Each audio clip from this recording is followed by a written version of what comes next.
What's going on YouTube? My name is Dom, and I do apologize about the hiatus, about the brief break, in between videos. I missed a week, mainly because I'm super busy outside of here and I'm just trying to find a good work-life balance, so please excuse me on that end. But I'm hoping to make up for it in this video. We're going to be talking about how to maximize speed in Ghost Recon Breakpoint. If you're looking for more of a speed play style, PvP, PvE, doesn't really matter, then this is going to be the class that you're going to want to run with. So anyway, the first thing that I'm going to go ahead and start off with is going to be the numbers, or the knowledge. Basically, let's figure out the hardline facts behind the speed in the game and how it works. So basically, there's three things that will go ahead and mess with your speed. The first is going to go ahead and be the Burst Forth perk, gives you a 10% movement increase. The class Panther gives you a 10% movement, gives you faster movement speed. It comes out to about a 10% movement increase.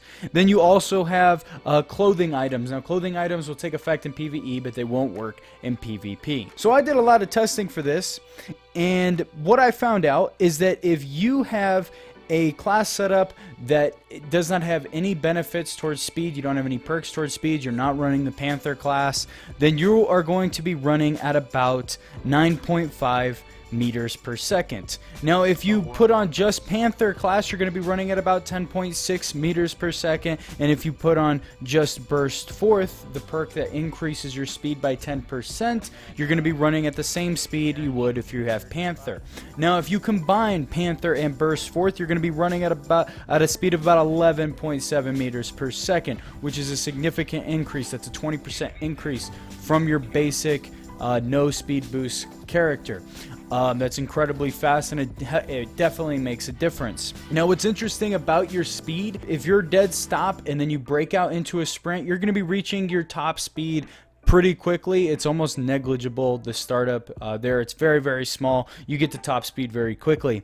Now, something interesting that I checked out is that mobility on your weapons, the mobility stat to the weapons that you're carrying, doesn't matter at all, in no way, shape, or form. If you have a low mobility weapon, you're going to be running the same as if you have a high mobility weapon. To put that in other words, if you're running around with a submachine gun and a shotgun, you're going to be running the same as if you're running around with two sniper rifles.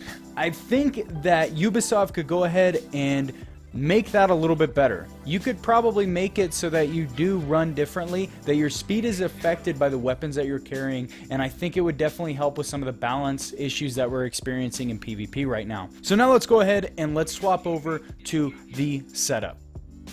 So for running the fastest class, the setup that I found that was really effective for me, that really helps me be quick, agile, and able to take down enemies very quickly, is going to be set up something like this. Of course, you have the Panther class equipped because it gives you that inherent speed boost, and it gives you some stealth mechanics so you can run in very quickly. Now, the first weapon that I'm going to be using, and that I recommend everybody get as soon as you possibly can, is going to be the Scorpio Evo 3 CQC. This is arguably the best gun in the game in my opinion, definitely the best submachine gun, I think. Always use it with a suppressor because, of course, you don't have damage mitigation when you have Panther and you're using a submachine gun. Now, when we go into the Scorpion Evo CQC, go ahead and throw on, roughly something like these attachments. I'll go in a little bit more in depth here. So to go more in depth about these attachments so you can understand exactly what you have equipped when you have it, is the SMG extended magazine. That is something that I would recommend throwing on no matter what. Now, if you look at the stats, it says it goes down on the reload speed and down on the vertical recoil. It's going to increase your vertical recoil a little bit. That's actually not true. It actually reduces your vertical recoil. So when you throw on the extended mag, it actually reduces your recoil vertically, so go ahead and use that. Now, for the muzzle, this is completely up to you guys, but because I'm going to be going back and forth between a suppressor and a regular, I do not use a flash hider or really anything else that I don't have unlocked. Now, on the side rail, these are going to be your laser sight attachments and whatnot. Now, with these are actually pretty minuscule. They don't make that big of a difference, except for the PEQ 15 sight. This does give you a 30% It does give you 30% better hipfire recoil, so if you're going to be hipfiring a lot, go ahead and do it. I just find that hipfire is way too inaccurate at the moment to be used effectively, so just go ahead and throw it on if you want. But these other ones, these really don't make too big of a difference on their own. The way that they're going to make a difference is if you combine these with a foregrip and with an underbarrel attachment. That's what's going to make the difference with these. but they're really minuscule differences. The gun already handles perfectly well without them, but for the sake of just getting a little extra bonus, I go ahead and I use this Maul DA sight. Personally, the shot spread and the weapon sway are very important to me, so I go ahead and equip that. Scope is totally optional. I love the MH1 sight. It's just a great sight, I think, but you guys can go ahead and equip whatever you want there. Now for the underbarrel, I have the rounded angled foregrip. The reason for this is because it helps with my time to aim, and it also helps decrease that vertical recoil a little bit. So if I combine this with the extended mag, it really reduces your vertical recoil quite a bit. Horizontal recoil I don't mind as much because I'm going to be up close and personal when it comes to this, but I do mind the vertical recoil a little bit. The rest of these ones, I do not have the tactical vertical foregrip, but it doesn't seem to make that much of a difference if you're looking at the stats. But you can go ahead and throw these other ones if you want on, but I would really pay attention to what underbarrel you have and what your other attachments are, because you want your attachments to work in synergy so your weapon does one thing really well. You don't want an extended mag that decreases your vertical recoil, and then, you know, a laser sight or an underbarrel that's going to increase your vertical recoil or increase horizontal or something like that. Pay attention to the weapon attachments that you have so that you can synchronize them rather well. Now, for your secondary weapon, you can go ahead and throw on either a shotgun or some sort of long-range weapon. For long-range, I love these Scorpio Scouts. Don't mind why I have 15 of them, but I would go ahead and throw on either, you know, a Scorpio Scout, or the KSG-12 is personally one of my favorite shotguns, or an M4. But I use either a shotgun or a long-range weapon, mainly because I'm going to be swapping in and out. Now, this plays directly into the perks that you're going to be using. There's two essential perks, I think, when running this setup. The first one is going to be Burst Forth. Of course, you want that extra movement speed. The second one is going to go ahead and be Gunslinger. When you have Gunslinger and you shoot somebody, it increases your accuracy and handling for a short time. After that, I think it's like 5 seconds, 3 to 5 seconds. But if you're getting into, you're getting in situations where you're shooting people frequently, you're shooting multiple people at a time, you're gonna want Gunslinger on.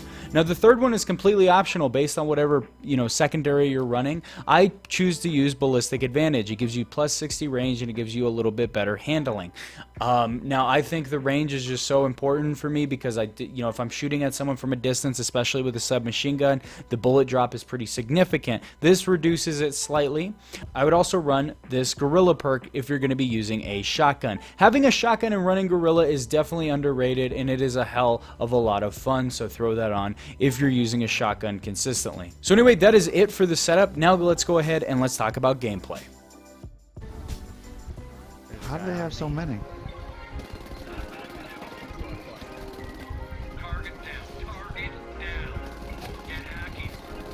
I gotta... I think so. Tried to go for the melee, but it didn't quite work out. So this is a run and gun class. That means you're going to be doing a lot of juking, a lot of running back and forth, and covering a lot of long distances. This is a class that is meant to outrun your opponent's ability to aim. So stay in third person and run like a motherfucker. I will not run this in first person at all. I do not find a reason to. You're just not going to be competing at the distances necessary to use first person. So anyway, that is it for the video. If you guys have any thoughts, opinions, comments, please go ahead and throw them down in the comment section. If you guys have anything to add to it that I may have missed, or your thoughts and opinions, please share them down there. I'd love to hear what you guys have to say. But anyway, if you did like the video, if you wouldn't mind dropping a like, and I will see you guys in the next one.